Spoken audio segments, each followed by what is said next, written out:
Hello, everyone, and welcome back to What They Don't Say. We are your hosts, Shannon and Lauren, and today we have got a guest whose courage and badassery knows no boundaries. Today we welcome Allyson Kreps, who has a master's in social work, is a psychotherapist, and is a survivor of sexual assault from someone incredibly close to her and her family. In our conversation with Allyson, we dive into a multitude of topics, but most notably discussing the backlash survivors get when they come forward about their abuse and assaults and the retraumatization of the legal process. Please welcome Allyson Kreps to the podcast.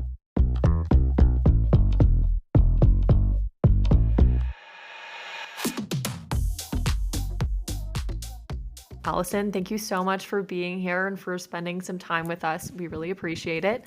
Could you start off by telling us what you're open to sharing about your story?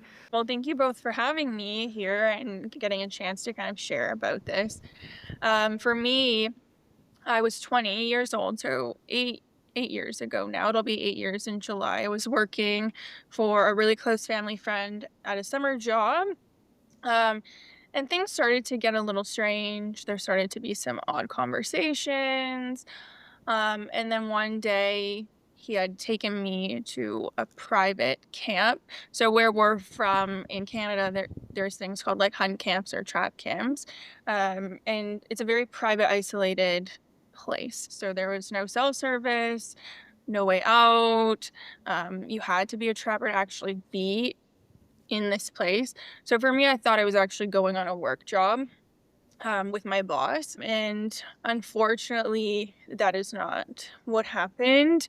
While we were there, things were really rainy. We went right into the cabin. And this is where his name is Mark, decided to approach me and tell me how grateful he was for me, how attracted he was to me, how much he liked me, and tried to kiss me. He put his hands down my pants, and the rest of the day was very similar.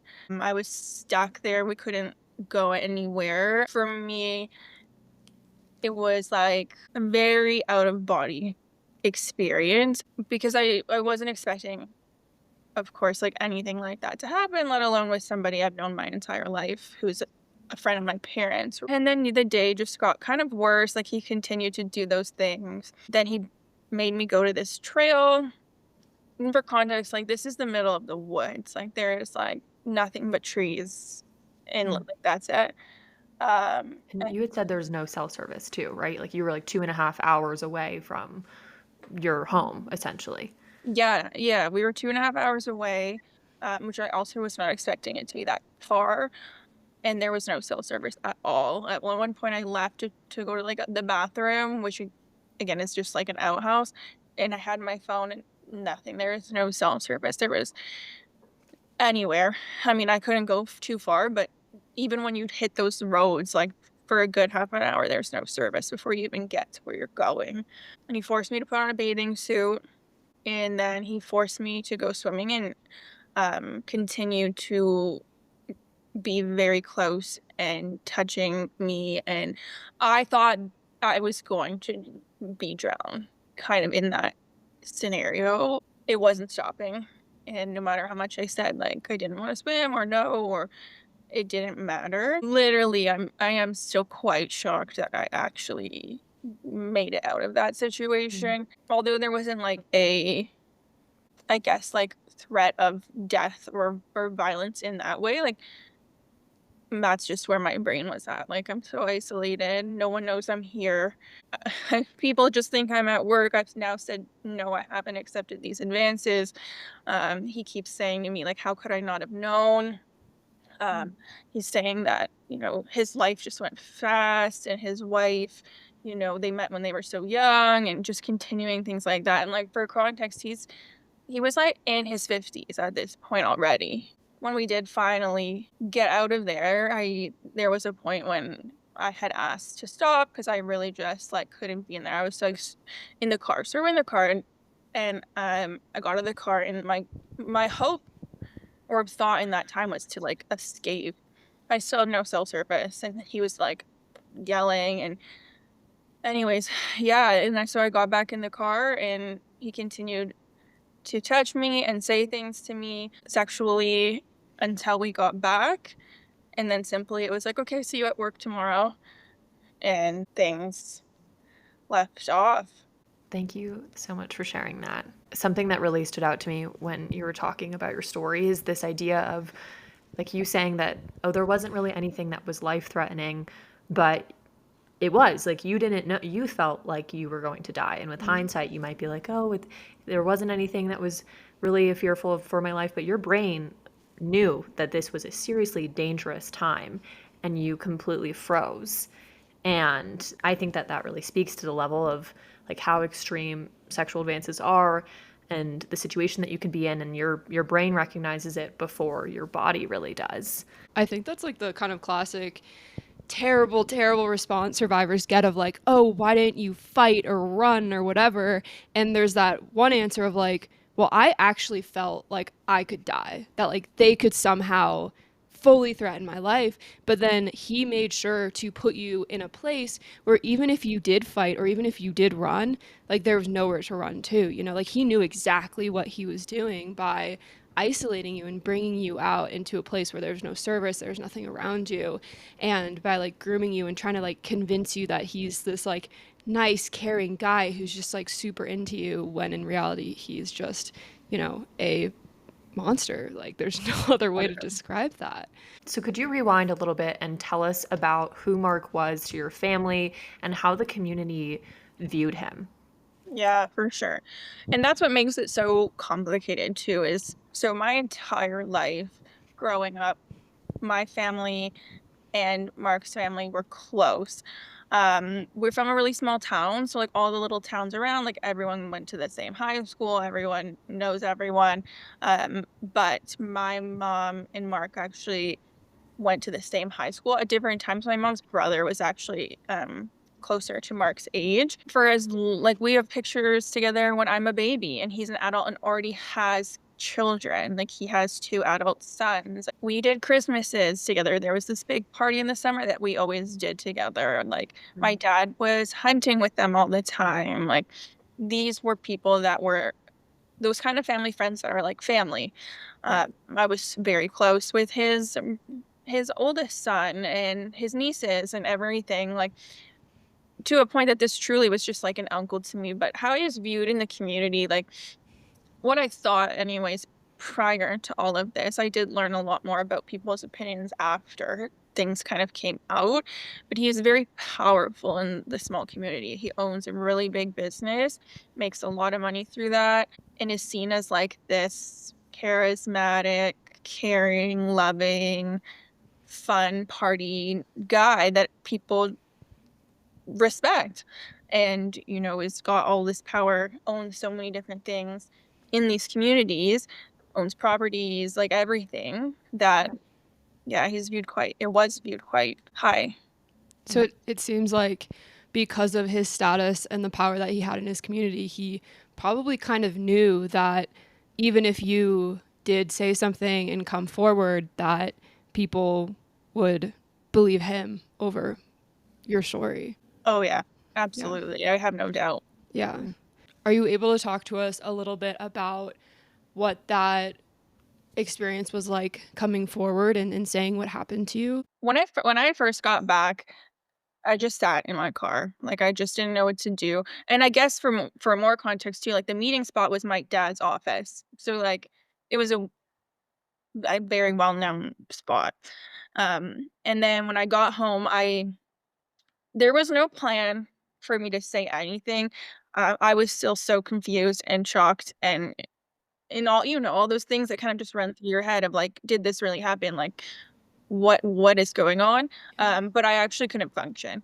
Like I was throwing up. I was like so unwell that my mom just knew, like she knew something was not right. And I just like blurted it to her. I think like the words I said was like, Mark assaulted me or Mark tried to kiss me or Mark kissed me or something along those lines. And then she also screamed, and then it was just like this embrace, and it was really horrible. And I remember calling his niece, who I worked really close with, who was like one of my best friends at the time, who wasn't really like, she had said a lot of things about him, like not like that, but like they weren't close in the way that like I would be worried to say anything. And I didn't tell her like a full like anything. I just said I'm not coming to work anymore. Like I was in full panic still at this point, and I just said like Mark said he had feelings for me and he like touched me inappropriately. And she's like, you can't come back to work. Like you can't.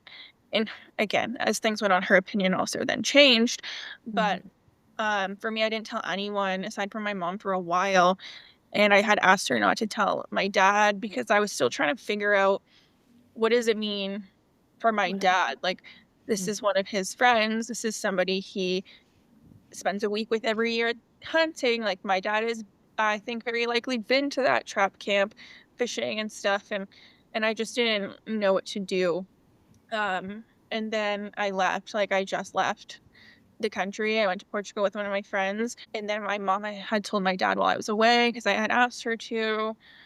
And then that's kind of where it started to spiral because then it was like we're gonna go to my aunt and uncle because they know them really well and we're also a very close family, and it was really not the response that I was expecting to get Mm. from them. And I think that's where that was like the first realization that this was not going to be a fully supportive situation moving forward.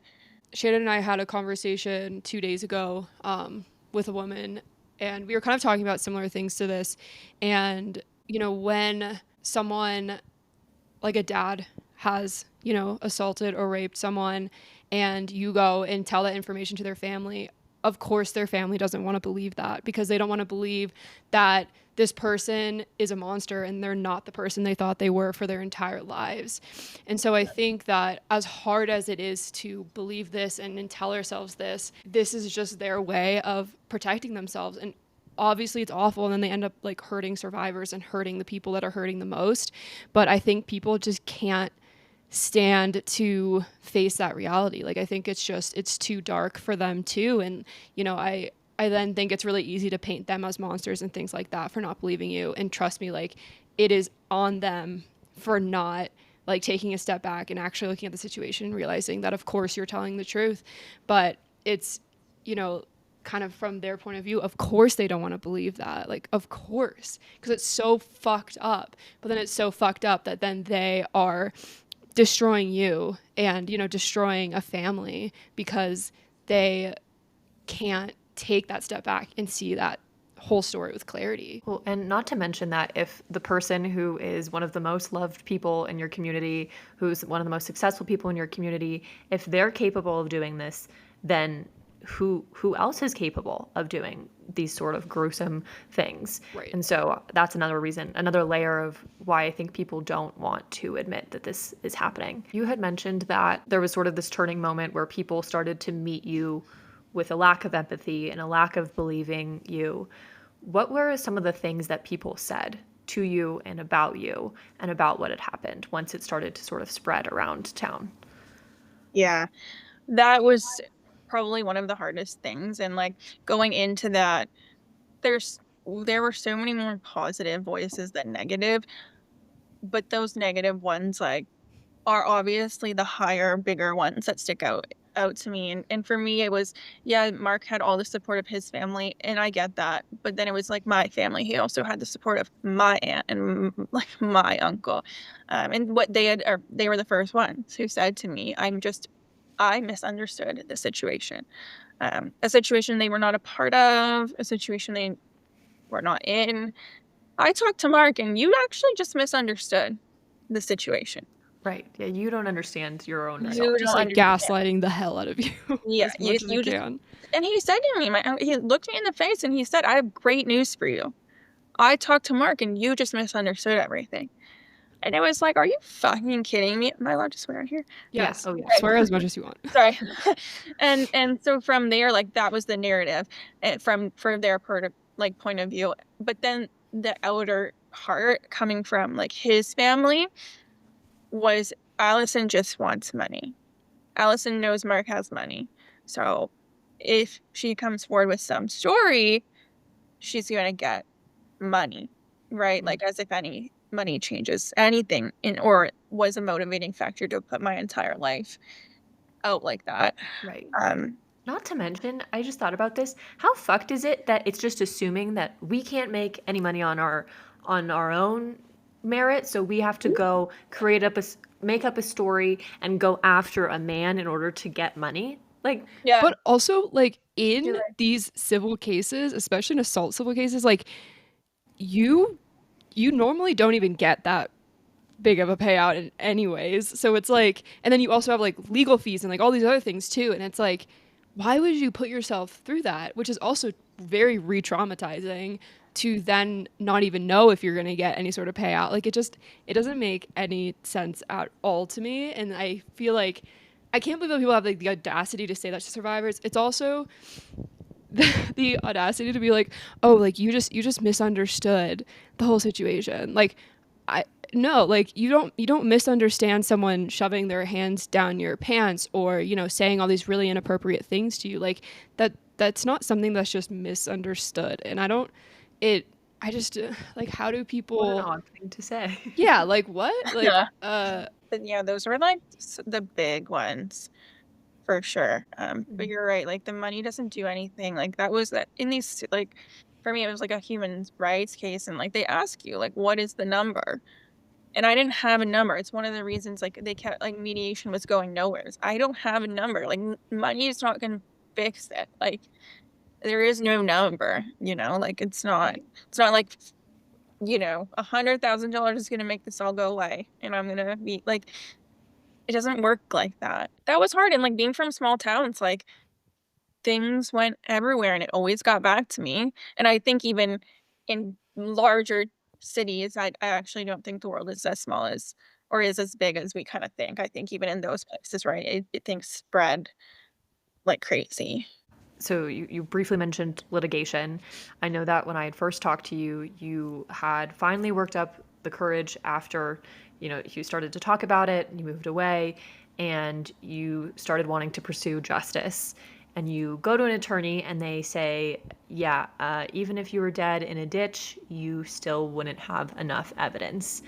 And after that, you still pursued a case. So can you talk about this process and how you were able to work up the courage to then continue to pursue a case even after a attorney who is supposed to help you said that to you? That is still so, I guess, vibrant. Like in my mind, I'd had many different conversations, like with my parents, one of my other family friends who's a retired cop, like just like what are some options here? Because at this point, like I just don't want this to be happening to anyone else with this person that is like a loved person in the community that other people are gonna be around him, other young girls are gonna be around him, and so what can I do? Like, at this point, so then I got the advice to speak to an attorney who, yeah, he very, very frankly said, like, you could be bloodied in a ditch and you don't have enough evidence. Sexual assault cases don't really go anywhere in the criminal investigation world unless you have like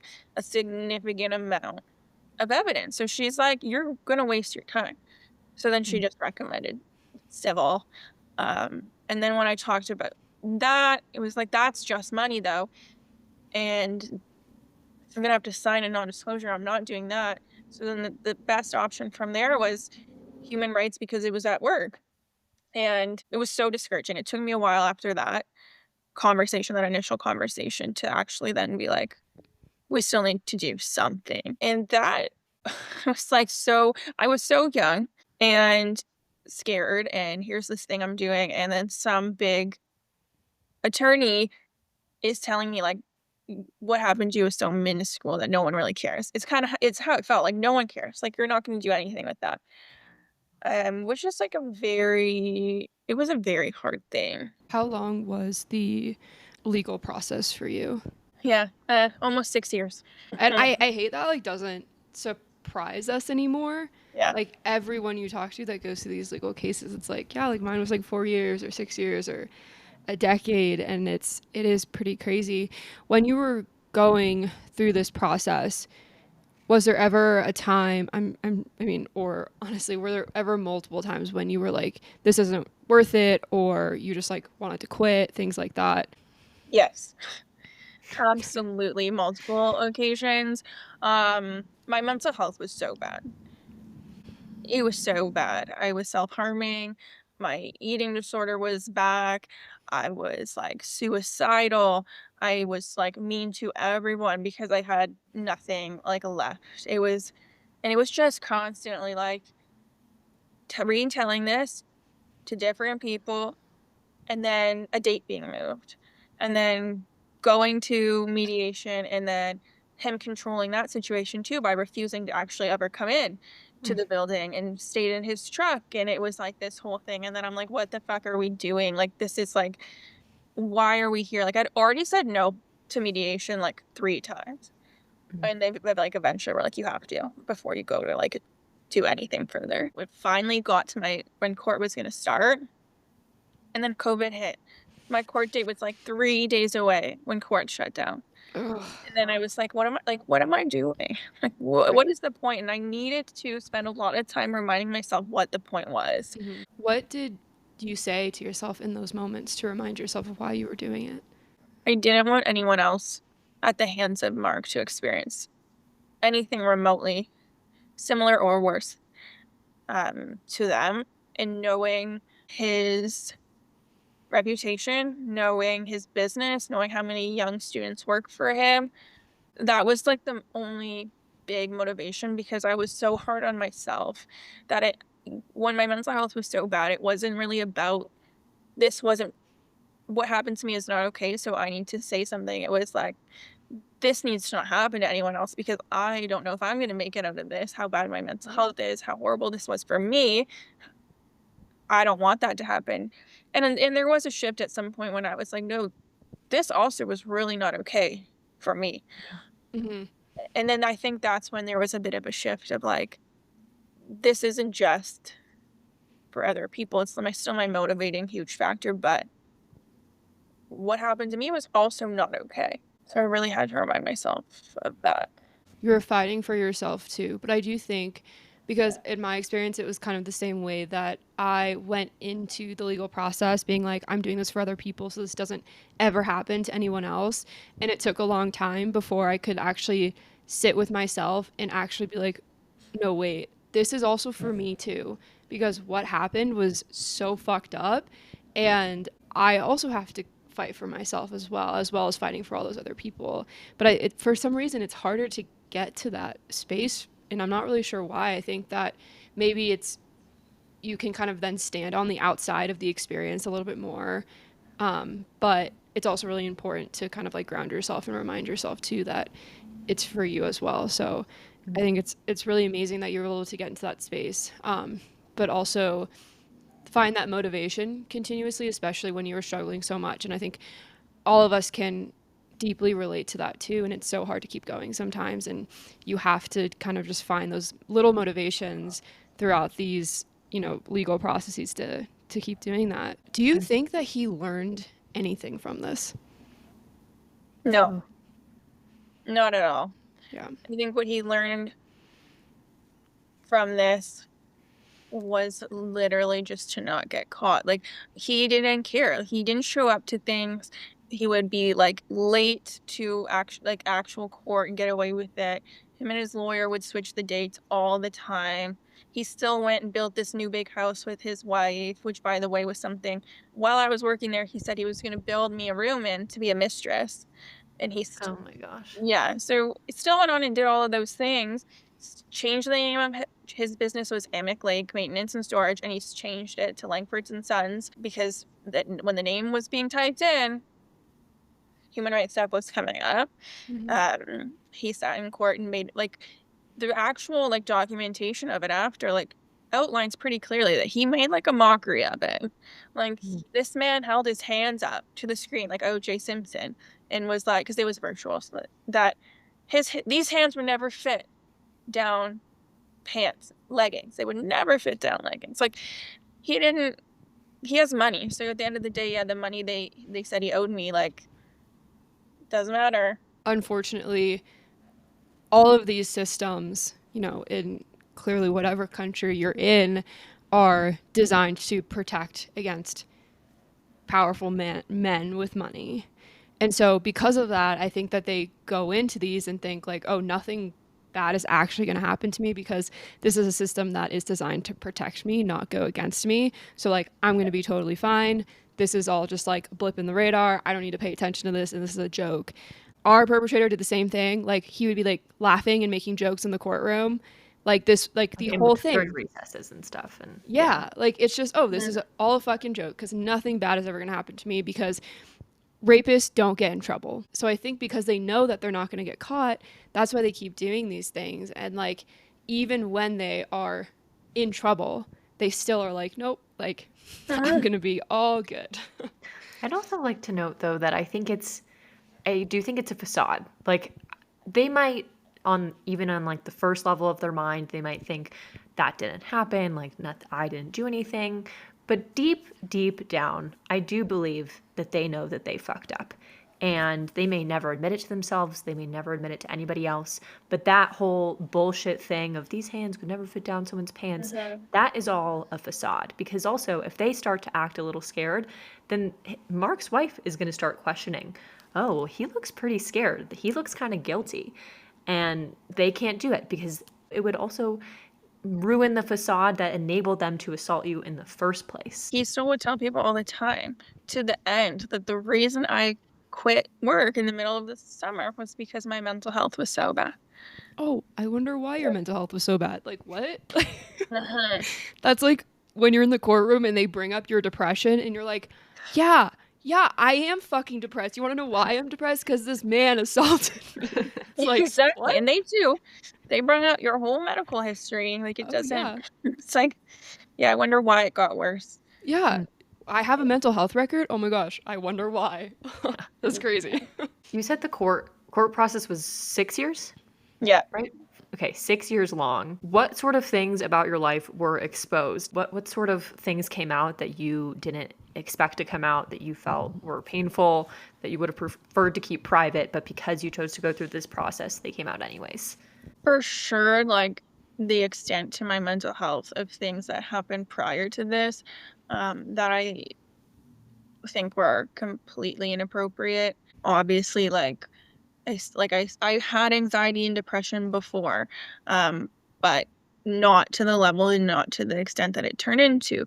Like that came out like one thing that really was hard, and I kind of knew it was coming, but years before this happened, one of Mark's younger sons and I like went on a few dates years before this happened. And then like we still hung out normally, like it wasn't a big thing. And then that came out in court that I had been sleeping with his son. And another reason that this was coming forward was because I was so heartbroken that he didn't want to be with me. So I was like doing this to get back at him. And they talked about like essentially like my sex life, right? And it was like Mm, my grandparents are here, like the whole like everyone. This is like people are, and let's just talk about my sex life when I was young. right. Like that wasn't had anything to do with anything, and it was really exposing and really uncomfortable. And I didn't think it was going to be spoken about like that. And they don't even know, right? Like that's the other thing. Like you don't even know if I actually ever slept with this person, and you're just like stating it in court like it's a Right. thing. And now I have to testify to it, and it has nothing to do with anything. I think even the pooling consensual sex with sexual assault together in a courtroom is, I mean, it's just such an adding fuel to the bad conversations that we're having, and they shouldn't be mentioned in the same thing. And it's the same way that an attorney will call your assault sex, or that he touched you Huh? like in a pleasure, he pleasured you. Mhm. And like the defense attorneys will use that sort of language instead of what it's actually called. And obviously I know why they do that, but it really adds layers to how demoralizing the experience really is. Oh yeah. He said it like that defense attorney, I don't even think he was, but he was like, "This is a fad. Trauma is a fad." He was Oh my God. but he made himself sound so dumb that it actually was like everyone knew he was just dumb. But he did everything to make me feel like I was a really shitty person, Mm. obviously. I find defense attorneys' arguments so utterly ridiculous. And the only reason that they ever work is because we live in a society that like believes that women are overly emotional and crazy. And so, but if you like break it down, you're like, okay, so you are sitting here and telling me that I am lying about this entire situation because I was rejected by some guy 5 years ago. The two of those things, one, have absolutely nothing to do with one another. And it's also just like so ridiculous that like you think that women are so overly emotional that we're gonna make up some elaborate lie and put ourselves through this horrible experience simply because, you know, romantic situationship didn't go well many years ago. And Like that's what? gonna get him back, right? He's gonna want to be with me if I do this. Like Right. it makes no sense. Yeah. It's like our entire lives are not just driven by men every second of every single day. Very minimal, actually. Yeah, like what? Yeah, I like I'm just acting like my own person. That's yeah. crazy. Okay. So obviously there's a lot of like loss and fallout during this time and during this legal battle. And I'm just wondering how did you begin to heal after dealing with all this? Yeah, it's a great question. Still doing it. Yep, of course. It You always are. for me, throughout that process, losing specifically my aunt and uncle, given that they were his friends and his family, like that's different. But my family losing those two people and the things that they said and did after were really horrible. Um, and that completely broke down not only the trust I lost given the situation with Mark, but then I had these two people who I also love and trust who have now told me they don't believe me, told me, told the town they don't believe me, had an anniversary joint party with Mark and his wife like a Mm. month after I told them. Like just the things my aunt said about me and like it was brutal. And so my my trust had been broken for a very long time. And I would almost say like the fallout of how they treated me, which then made me lose like family events and things that I wouldn't go to because they're there, like Right. tremendous loss for me. And then as I kind of got older, rebuilding friendships was really hard. Rebuilding, having relationships was really hard. I was really not going to be open. I wasn't open. I keep people at a 10-foot length. Like I did for a really long time.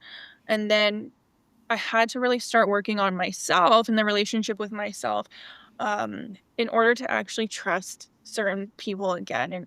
And I've been able to build some really great friendships since moving with some girls that like I know I know logically are not going anywhere and are there for me and love me and support me. And same with my friends growing up and my parents and my sisters.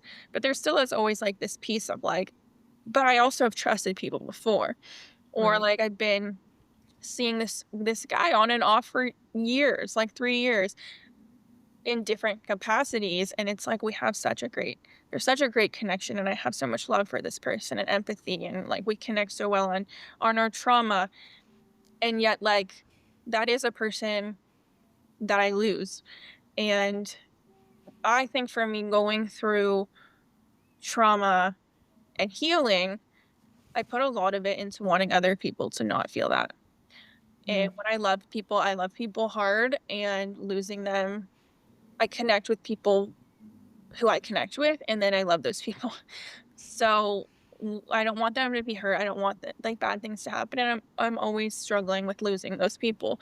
And so I mean, I've been in therapy my this entire time, That's good. but like more recently, I started attachment specific therapy. Oh. And that was a lot of work. It's still like, I mean, it's still newish. Like it is fucking hard. It's painful. I cried the whole time, but it's really like what I need to rebuild the relationship with myself. And we're like almost 8 years later. Right. And, Right. and I know now, like, I am a good person. I'm a good friend. Like, I'm all these things, but that doesn't mean that people aren't going to leave. Mm. And that's just the piece that like I still remain like working on. It's like when the situationship ends or the person walks away for another girl or walks away for their own mental health, or my friends move, or they get closer with other friends, it's it brings back like a significant anxiety that existed at that time. It kind of brings you back to that moment almost. Could Yeah. you talk a little bit about this attachment specific therapy? I've never heard of this before. So like, kind of just like what does it look like? And yeah, just give a little rundown of it. Yeah, so it's really interesting. So it's with a therapist who focuses on attachment. So the different attachment styles of like Mhm. insecure attachment, avoidant attachment, secure attachment, anxious attachment, right? Um, and so the work we do goes back into like my childhood and different anxieties and fears I've had throughout my life, and how those things are also playing into where I'm at today, and connecting a lot of that experience of trauma into like how I have relationships with people today. Mm. So because of now I had this really anxious attachment, I became really avoidant to people. Right. And now sometimes I have this anxious attachment that still comes in that's like I'm gonna lose everybody. Or it's a secure attachment and I feel really great with this person and then they leave. And Mm. so it's trying to figure out for me like they really dive into all of the different experiences and traumas that shape how you do have relationships with people, but more importantly, like with yourself and allowing yourself. It's really emotional because it's about like allowing yourself to have those like experiences, like sit with that person who was 20 experiencing this and just let her be sad, let her experience it, let her be scared. But it's like victims and people who've gone through this kind of thing. I mean, I even said it in the beginning, right? There's like you put in excuses, like I wasn't actually probably at risk of dying, and it's like let her just know, like feel like she's at risk of dying, and you don't need to excuse it away. Like allow that, Right. and it's heavy, it's Right. and it's really intense. But I always like I feel better a day or two after. Right. Once you've Yeah, had some time to Yeah. reset. I love that. I think I need to find myself an attachment therapist. exactly. Yeah. I am so guilty of telling myself that my emotions are not valid and they're not justified. And I think that it is so important to be able to like sit with these traumatic times and sit with the feelings that were connected to it and realize that you felt all those ways for a very legitimate reason. And it is okay that you had those feelings and they're completely justified no matter what they are, and just giving ourselves that grace, which can be so hard sometimes, but just reminding ourselves healing processes are really hard and they're really terrible sometimes, but just to give ourselves that grace that we need so we can just like keep putting one foot forward. You're allowed to hurt. You're Yeah. allowed to That's hurt. the yeah. Yeah. We do have one questioner from a listener. We get questions every so often from people, and this is for you. This person says, "How do you work through self-blame? Like logically knowing it wasn't your fault, but not believing it." Yeah. That one is huge, and I would say probably everyone experiences that, who's gone through this, and I would say hindsight is always 20/20. For me in this specific situation, there were signs. I ignored those signs, not in before, that was a lot of blame. Why didn't like, when he made those comments, why didn't I stand up? I think you really have to work to know that the people that are doing this to you are shitty people, and you did not ask for that to happen to you. Of course, these are conversations I'm having with myself. Like, of course, you're going to ignore weird comments when it's somebody that you trust. And even if it's not somebody that you know or trust, I think we're always blaming ourselves because society has taught us to blame ourselves. Mm. And that's what made my mental health so bad, was how much I hated myself for what had happened and how I let this happen, and now it's destroyed everything, in my life because of me, and it's not because of you at all, and you have to be able to find some outlet to work through the fact that you would never have asked for this, you would never have wanted this. Someone else's actions do not reflect who you are or the choices you would make. And I had to really, and I mean, self-blame still comes in, right? But there's this piece of like, this is something no one is ever going to apologize for. And so how do you heal from something that no one will apologize for and you can't maybe even fully explain? But it's knowing that you yourself would not have asked for that. It doesn't matter. And nothing else actually matters beside the fact that you don't want that to happen to you. You've done nothing to ask for it just because we miss signs or don't see things. I think that's really human. I don't think that's we have this instinct to not think we're in danger because society tells us like you're dramatic, right? Mm. Like there's so many things that complicate it, but you finding the that outlet that helps you remember that you really couldn't have done anything different because we can't go back. So it's hard and it's a lot of work, but you can get there to a much better place. And I think self-love, that's one of your biggest everyone's biggest hurdle and also the most important one. Okay, so you have moved back to Canada now. You're living in Toronto, right? What are Yes. you doing there? What brings you joy nowadays? Yes, Yeah. outside of all of this, obviously. What makes you happy? I love that. Because like and of course I'm sure both of you experience it even into this stage or however long ago these things have happened. It's still such a forefront of everything, right? Like in Yeah. Toronto, I'm a small town girl. Like Nashville was the biggest place, like, and it was still like a small, like where I was, right? So moving here is like scary as hell, but I've been Mm. here over a year. I have made some really amazing friends and then a really amazing community through fitness, which has been really helpful because I grew up a dancer and that was always like my outlet. And then I grew up and then I stopped doing that. So when I'm here now, there's so many more things to do. Like I have a trainer who's like one of my best friends now. I go to a Pilates class who teaches it, who's one of my best friends now too. Like I started a dance class for a heels dance class actually to try and bring Oh, back some, yeah, like some energy, some I wanna say sexiness, but I really don't like, that's because after these, like, you feel so like you just wanna be covered and isolated right. and stuff, so, um, that I work I'm a child and family psychotherapist, and I work in the NICU in the hospital. For me, it's been nice just to have other people around. There's such a supportive community, in that I found. It's not all bad, and it's not all people who are out to get you, and I just really love the community that exists in the places that I go. I Mm. still keep my communities very, um particular at this time, but it's been really nice to actually just get to be me. Like, I'm not in the small town where people are always coming up to my family and talking about this. And don't get me wrong, like, my childhood home is, like, my safe place and my favorite place to be, but That's good. having just a different community of, like, friends and people who weren't there from the beginning Mm. has been really, really refreshing. And then, of course, that's not to say anything against my friends who have never left my side, even when I treated them like absolute shit. I'm so thankful for them. It seems like you are living your life with intention. You are taking the time to build communities that make you feel safe. And that is so important. You're taking the time to take care of yourself and also reclaim your body. Like when you're talking about this idea of like dance classes and things like that, that is a beautiful way to just reclaim your body. Like it is yours and you have this amazing control over what you can do and it can do such amazing capable things. And so I think that is so cool and it's amazing to hear that, as well as being a psychotherapist.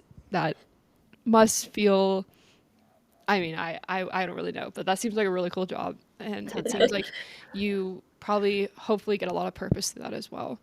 Yeah, I wish I framed it like that, like reclaiming my body. It's like what I was trying to say. Sexy was not the word I was trying to say.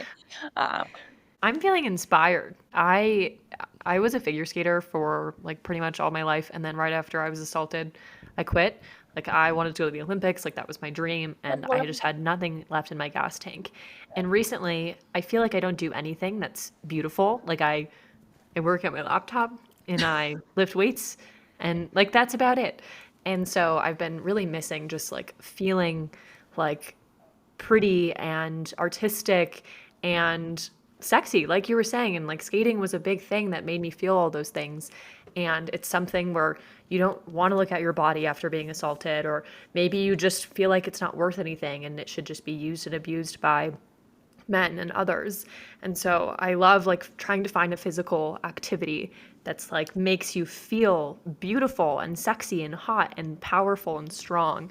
I love that. I think I need to go find I think you do. class. You need to go to a rink. Yeah. It has been like I started taking just dance classes that weren't heels classes here, and it just brought back so much of that, just like this is who I was before. And that's probably like the thing that's emotional, is like that is who I was so happy. I love to dance, I love to be pretty and work hard, and if that's, you know, what's figure skating for you, I absolutely think you should try that. Thanks. And I if anybody's agree. listening, anybody else out there who, maybe going back to the activity that brought you a lot of joy before assault, because you are different after, and Yeah. it's like I feel almost very out of touch with that person. And I'm not sure if it was because I was so young, but it's like we're different now, and it doesn't mean that we can't have a good life now, but it's okay to go back and do some of those activities that brought you joy back then. That was so well said. That was really well said. Yes, thank you so much, Allyson, for being here and for having the courage to talk about parts of your story. I know it's not easy, and even if we like say these things and talk about these things over and over and over again, it still doesn't make it easy.